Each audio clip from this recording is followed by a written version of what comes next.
Hey guys, good morning. Welcome back to the another video of नशा yoga the souls journey. Guys, आज का जो video है बहुत ही इंपॉर्टेंट और इन्फॉर्मेटिव होने वाला है। आज मैं बताने वाला हूँ आपको आप अपने एंडोक्राइन सिस्टम को डेली मॉर्निंग कैसे बैलेंस्ड और एक्टिव रख सकते हैं। ठीक है, तो चलिए देरी नहीं करते हैं और शुरू करते हैं आज का सेशन। ऑलराइट दोस्तों, सो हम स्टार्ट करेंगे अर्ध शीर्षासना और शीर्षासना से to activate our pituitary and pineal gland. अब पिट्यूटरी ग्लैंड जो होता है ना दोस्तों, वो मास्टर ग्लैंड है जो कि और दूसरे जितने भी ग्लैंड्स हैं ना उनको मैनेज और मेंटेन करने का काम करता है। ठीक है। और दूसरा जो आपका रिप्रोडक्शन हार्मोन्स होते हैं, जो भी आपका स्ट्रेस मैनेजमेंट होता है, आपका ग्रोथ हार्मोन्स होते हैं, उनका भी प्रोडक्शन का काम जो है वो पिट्यूटरी ग्लैंड करता है। सेकंड आपका आता है पाइनल ग्लैंड, जो रिस्पॉन्सिबल होता है आपका स्लीप साइकिल को मेंटेन और मैनेज करने में। ठीक है, ये मेलाटोनिन हार्मोन जो है वो सीक्रेट करता है।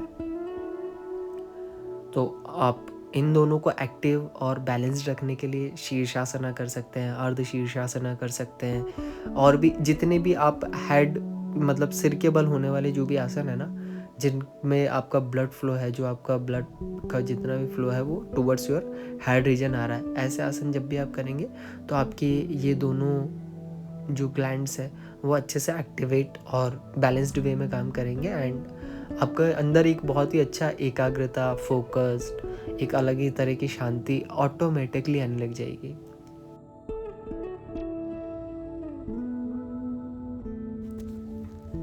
Okay, so now moving on to next, which is Sarvangasana और हलासन। दोनों ही आसन में दोस्तों आपका जो नेक रीजन है ना वो लॉक होता है, और नेक रीजन के अंदर आपके दो ग्लैंड्स होते हैं, which is thyroid and parathyroid. अब थायराइड ग्लैंड जो है वो रिस्पॉन्सिबल होता है आपके body temperature, heart rate, blood pressure, बच्चों में ब्रेन के डेवलपमेंट के लिए ये रिस्पॉन्सिबल होता है। ठीक है। अब दूसरा आता है आपका पैराथायराइड। पैराथायराइड जो है वो आपके बोन्स में और ब्लड में कैल्शियम और फॉस्फोरस को है ना मैनेज और मेंटेन करता है, सो दैट कि वहीं से आपका जो स्ट्रेंथ है, आपकी हड्डियों की जो मजबूती है, ठीक है, वो सब बनती है। ठीक है। सो these are the two आसन which you can perform to activate and balance these two glands.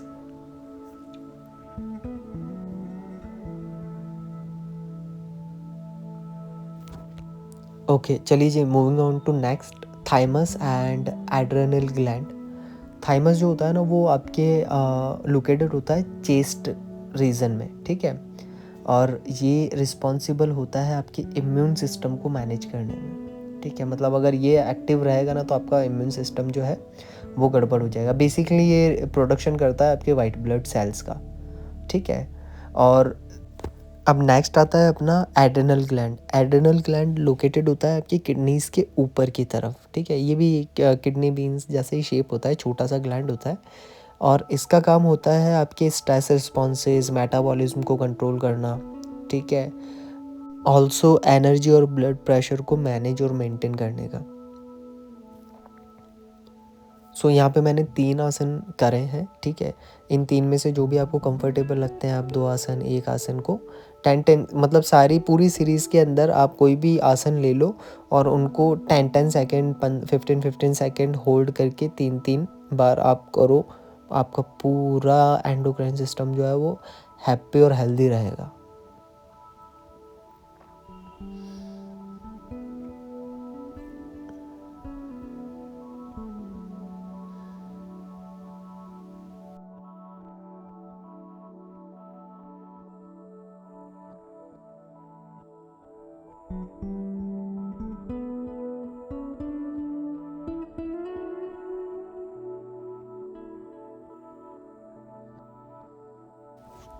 Okay, so moving on to next asana to activate the pancreas. ठीक है। अब पैनक्रियाज जो होते हैं ना गाइस, ये रिस्पॉन्सिबल होते हैं आपके ब्लड शुगर लेवल को कंट्रोल करने में। इंसुलिन है, आपका ग्लूकागॉन है। ठीक है, जिससे अगर किसी को डायबिटीज़ की प्रॉब्लम है तो ये जो मंडूकासन मैंने किया है, मंडूकासन डेली करें, उनके पैनक्रियाज अच्छे एक्टिव वे में काम करेंगे, बैलेंस्ड वे में काम करेंगे, तो उनको उनका जो डायबिटीज़ है वो मैनेज हो जाएगा। ठीक है। सेकंड जो है आपका पैनक्रियाज जो है वो डाइजेस्टिव एंजाइम्स भी को भी सीक्रेट करता है। ठीक है।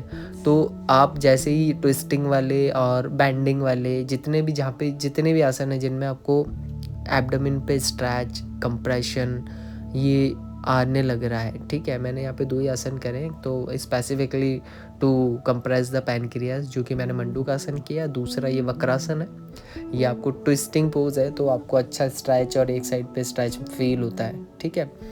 तो ये आपका डाइजेशन में, आपको पैनक्रियाज के एक्टिवेशन में अच्छा हेल्पफुल है ये आसन।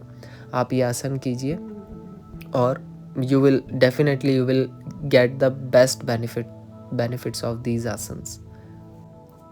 आप चाहें तो पूरे सीरीज़ में से एक एक आसन पिक कर लीजिए और डेली 3-3 बार 10-10 सेकंड के होल्ड के साथ साथ सारे आसन को परफॉर्म करिए। It will take hardly like 10 to 15 minutes to practice all this asanas. जैसे ही आप पूरे आसन को प्रैक्टिस कर लेते हैं उसके बाद 1 मिनट 2 मिनट आप शवासन के अंदर रेस्ट कीजिए और उसके बाद you are good to go. आप अपना डेली रूटीन का जो भी काम है वो आराम से कर सकते हैं। आपका फोकस अच्छा हो जाएगा, आपका चीज़ों को देखने का नज़रिया बदल जाएगा, आप बहुत हैप्पी फील करेंगे, एक्टिव फील करेंगे, एनर्जी का फ्लो रहेगा पूरा दिन पूरी बॉडी के अंदर, ठीक है, और पॉजिटिव वाइब्स रहेगी। So yes, these are the basic asanas. अगर कोई बिगिनर है तो भी आराम से इन आसन्स को परफॉर्म कर सकते हैं, ठीक है। और once you perform all this asanas, ठीक है, जैसे ही आप धीरे धीरे प्रैक्टिस करने लग जाते हैं, आपका टाइम ड्यूरेशन जो है वो अच्छा होने लग जाता है, तो आप धीरे धीरे इनको प्रैक्टिस को और बढ़ाते जाइए, स्ट्रेच को और ज़्यादा बॉडी को स्ट्रेच करने का कोशिश कीजिए। यहाँ पे एक मिथ जो है ना वो क्लियर करता हूँ मैं। What people usually think about yogasana कि अगर हम पतले होंगे या हमारी बॉडी फ्लेक्सिबल होगी तो ही हम योगा कर सकते हैं। नहीं, ऐसा नहीं है। Even I am not that flexible, मैं खुद भी उतना फ्लेक्सिबल नहीं हूँ। योगासन का सिंपल सा है कि आपसे आपकी बॉडी जितनी बैंड हो रही है आप उतना कीजिए, जितना ट्विस्ट हो रहा है उतना कीजिए। आपकी जो धारणा है ना वो ये होनी चाहिए, आप जो भी आसन लगा रहे हैं, ठीक है, आपकी धारणा ये होनी चाहिए कि ये आसन मैं पर्टिकुलर इस एरिया को टारगेट करने के लिए लगा रहा हूँ, दैट इज़ इट, या लगा रही हूँ कि मुझे लोअर बैक पेन है, मैं पश्चिमोत्तानासन कर रहा हूँ सो दैट कि मेरे लोअर बैक पे अच्छा स्ट्रेच मिले और मुझे उस लोअर बैक पेन से जो है रिलीफ मिले, ठीक है। So this is the basic फंडा ऑफ ऑल दी आसनास, ठीक है। आई होप आपको एंडोक्राइन सिस्टम के कुछ ग्लैंड्स और उनके रिलेटेड कार्य जो भी काम है उनके वो समझ आए होंगे और कौन से आसन आप कर सकते हैं उनको एक्टिव करने के लिए वो समझ में आया होगा। अगर ये वीडियो इन्फॉर्मेटिव लगा है तो please do share with your friends and family. Thank you so much guys. Hari Om तत्सत।